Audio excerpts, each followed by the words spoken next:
Welcome to the Apex Sunday podcast, hosted by myself, Robert Ross, and John Dowsett. Today we're talking about the 2025 COTA Grand Prix for MotoGP and the weight of expectations. So, John, let's start with who is expected to win this race. And everyone was saying who? Well, it's Marc Marquez. Marc Marquez, right? Because he's won 6 or 7 times before. He wins the sprint. Sorry? His teammate can't touch him. Well, he wins the sprint, which was expected. And let's talk about the sprint for a second. The first lap was pretty spectacular with Pecco making up a huge amount of spots like Marc did last season and fighting with Marc and Alex. Unfortunately, the coverage of the first lap was terrible. We didn't see Marc lose it in real time. We saw it in replay. He almost crashes, and then he passes both of them a corner or two later. So that was quite. I mean, I've seen him crash or a bunch of saves before, but what did you think of that save?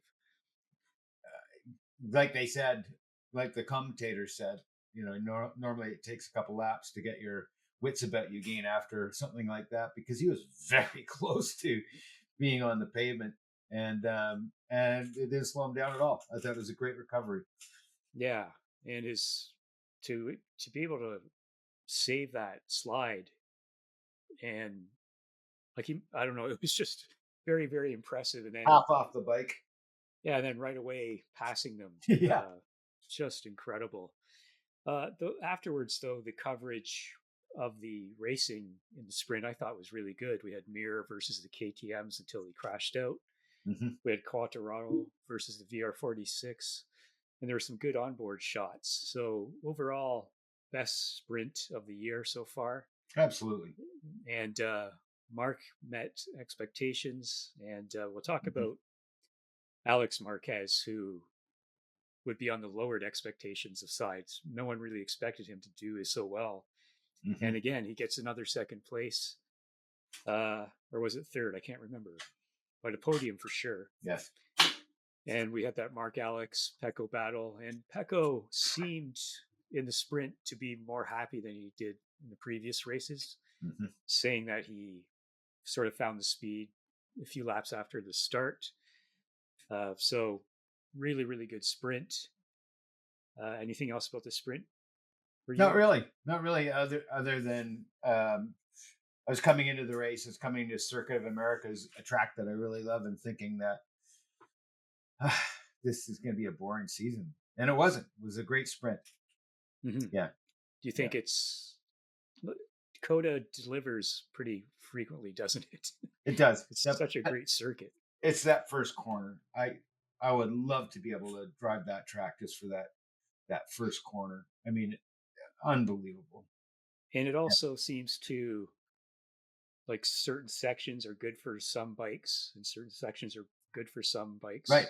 And less so than others. It's probably the same for cars.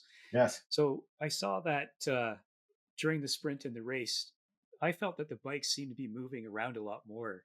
Or was it just the coverage was just so much better? Like, we had great onboard shots as well. I don't think so. I think that the track is a little bit rough.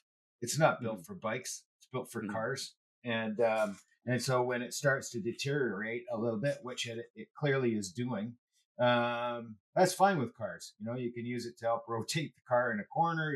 There are all kinds of different ways of tackling it. On a bike, it's a little bit different. And I think that's why we were seeing the bikes move around a little bit. I think it's track deterioration. Because we did see ripples. We did see, various parts of the track where it was rough. So let's move on to the race. And again, talking about expectations, Marc was expected to win. He crashed out about lap 8 or 9. I have to say that I expected him to crash out because a few hours before the race, there was a post on Twitter, which is now known as X, that said, predict the race winner. And I thought, well, Marc's going to crash out of this one. And I felt he looked like he was riding the Honda. He looked really aggressive throughout the whole weekend. So, talking about expectations again, he's expected to win, and he's expected to not make mistakes like that when you're at that level. It does happen. I thought that he messed up before that corner, which forced him into into taking the that wet. wide. Yeah. Yeah.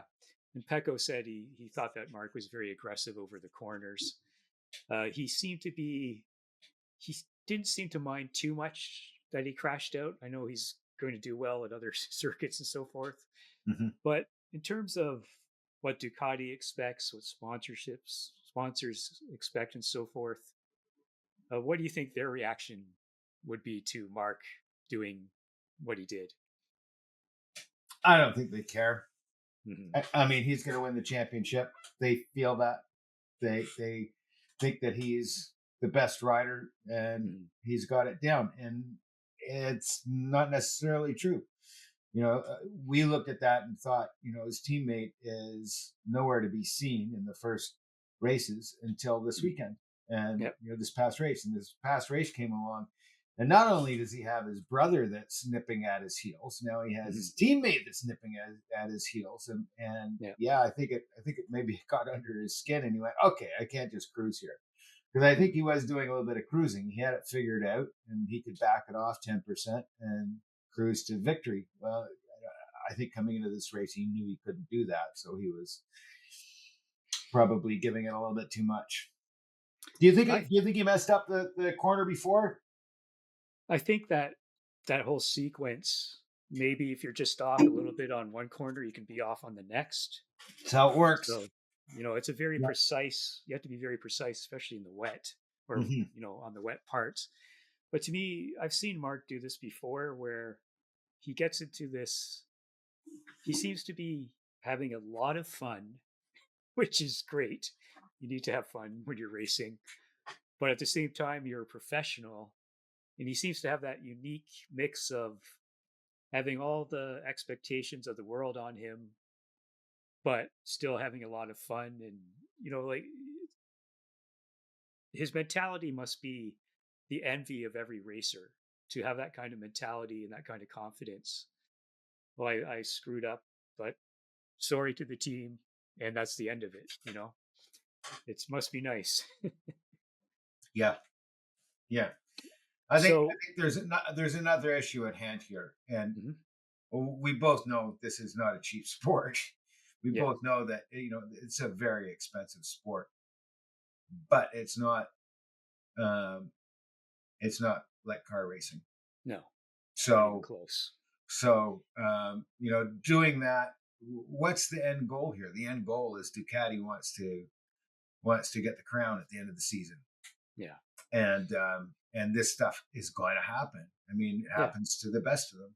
It also shows that he's not dogging it. He is going for the limit and setting track records. So set the track records, in 10 years from now, 5 years from now, I don't know how long the track records will last. It depends, but you can look at it and say, oh, Ducati has a track record at Circuit of Americas. Ooh. Yeah. So the start. Again, it's Marc centered because he triggered this, and Pecco said as soon as he saw him standing on the grid, he felt that he was going to do what he did, and he was ready to follow him. Very bizarre. I was very thankful, though, in some way, because it cut into that terrible MotoGP introduction with the music and stuff, which is just like the F1 introduction. It's just so terrible, but cringeworthy. Yeah. So basically, when they talked to Marc after, he said, I know the rules very well. So some of the riders seemed to be perplexed, and some of the riders knew what was happening. So it goes into this sort of thing where there are some riders and drivers who are, let's say, more thorough than the others in every possible way. And I had no idea what the hell was going on, or I thought he was just going to take a penalty or start from the pit lane. But he basically triggered chaos, and basically the race direction just had to say, well, this is too dangerous. We have to restart. Yep. So it screwed over the 3 riders who started on slicks. That would be Jack Miller, Ogura, and Brad Binder. So we were screwed over in the sense of seeing a race where the field would have to pit. All the field except those 3 would have to pit after the first lap, switch to the dry bike and dry tires, and try to make their way back. So that would have been an interesting race as well. But what did you think of that start? I thought it was great. It was great. Yeah. I mean, come on, it's racing, and there was one. I believe there was one bike that came out on dry tires, wasn't there? There's one. I mean, there was one. I think there was one bike that was on. I can't remember. No, I think there was one. There were 3. Yeah, Binder, Ogura, and so they would have been off the front. Everybody else is on wets. It's a dry track. They came out with dry tires. They would have been off the front. It would have been a completely different race. Yes. No, I think it's perfectly fine. And why would they get a penalty? They should have started the race without them. But they were on the track, so they couldn't. Basically, people are saying that Maverick Vinales got so confused that he caused 10 riders left, but they need 11 to make it a new start. Right. But Maverick was lost and didn't know where his bike was or something, and so they just That's right. To say restart. So, yeah. But I think they're going to change the rule so that if you start on wet tires, you can't just all run and cause a restart, and leave your bike there, and just leave your bike there while you go and get your other bike, right? Yeah. But again, it shows that Marc is very thorough, and he's going to try to win as much as try to use everything at his power to get any advantage. Even after the crash, he tried to ride without a foot peg, but eventually he gave up. Well, how many other as Krista said to me, how many riders do you see fall and just walk away and hang on to the grips the whole way through it, and was actually standing up before the bike actually stopped? Just holy crap, this guy's into it, man. Yeah, he doesn't stop. So, no. And again, I thought the coverage was superb. It was almost like a different sport. I'm going to give this whole event an 8. The coverage was great. Ogura recovered from 18th to 9th twice, both in the race and the sprint. Fermin Aldeguer, another rookie, really, really fast, but crashed out. So hopefully he keeps that speed and he's up at the front.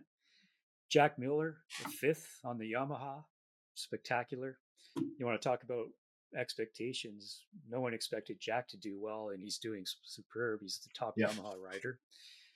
And Bez did pretty well in the Aprilia. So really, really good. I'm going to give it an 8, and I'm going to give the rider to Alex because he's leading the championship after 3 races. No one expected him to do so well.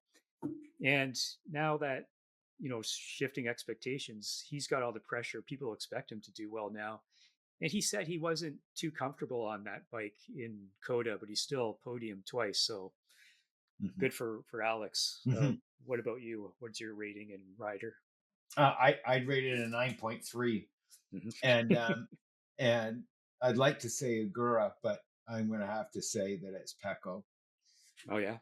Yeah, I mean, to figure it out, to bring it together and figure out a bike, and it had to be pretty bloody devastating, for him to have the showings that he's had compared to his teammate, and to get back in the saddle and do what he did. That's pretty impressive. Yeah, he seems to have found the feeling that he wants, and we've seen him recover before from bad situations. So hopefully he's competitive with Marc, along with Alex, and we'll see.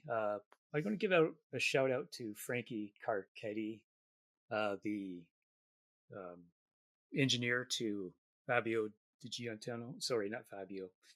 To Fermin Aldeguer, getting his rookie up to that kind of speed by the third race. This is the guy who helped Joan Mir win his championship. He was Marc's engineer last year. He was Digia's engineer, and Digia almost lost his ride because Digia rides Ducati completely different than the others, and he was trying to ride it like the others. And Carchedi said, "Forget it, we'll figure it out." And eventually, they figured it out. Now Digia's, he got the podium. So, right. It's we talk about the riders a lot and the equipment, but the people behind it all are so important. Oh yeah, it's a team sport. Yeah, and we've got Martin coming back. Yeah, next race, he said he's going to take it easy. When I read all the fractures, like 4 fractures in his, he's not gonna take it easy. Well, he's not. He's not. Have you ever injured that bone, this scaffold or whatever it's called? Scapula? Yeah. Yeah. It takes months to heal, doesn't it? Yeah. But so what? No, he's gonna come out like Jack the Bear. He's ready to go. And he doesn't know how to ride slowly. He says he's going to take it easy. Yeah, he says he's going to take it easy. Right. But we'll see. It'd be nice to have him back. So that's good. But anyways, anything else about this event? I want more races like this. That's all. Mm-hmm. Right. No, that was fun. Yeah. Yeah, I have to say, Honda did fairly well on this circuit. They did brilliantly compared to last year. Yeah, because it's a horsepower circuit, especially that long straight. I saw Zarco trying to outbrake and he lost the brakes. Like, it's so frustrating to the riders. They're on the very edge, but good to see them do well as well. So, and then again, KTM, where are they? They're not doing too well. Somebody's got to be a back marker. Yeah, I wonder if they're going to be able to hold on to Pedro Acosta. I think we'll see. If they collapse, if KTM collapses, all the riders will be looking for other rides, and there's not enough to do. So, yeah. Well, bring back some other manufacturers. There's lots of. Maybe Harley will get in, which reminds me, I saw a meme about the Isle of Man, and they had a new speed limit sign up that said 80, which is 80 miles an hour. Yeah. And then underneath it said, Harley's, just do the best you can. Yeah, I saw that too. Yeah. Have you heard of the Bagger series? No. So those are like Harley-like bikes that they race. It's hilarious to watch. I'm sure they had a support race for the Baggers. That's sort of like lawnmower racing, isn't it? Or those big rig trucks. Oh no, those are serious. No, that's real racing. I'm talking about like racing a Harley, sort of like racing. I don't know, lawnmowers. It's like, I've got a John Deere, I'm gonna win. It's pretty fun. Yeah. All right, so thanks for talking about this. It was a really great race, and hopefully the next ones are good as well. Talk to you soon, John. Thanks, Rob. Bye-bye. Bye.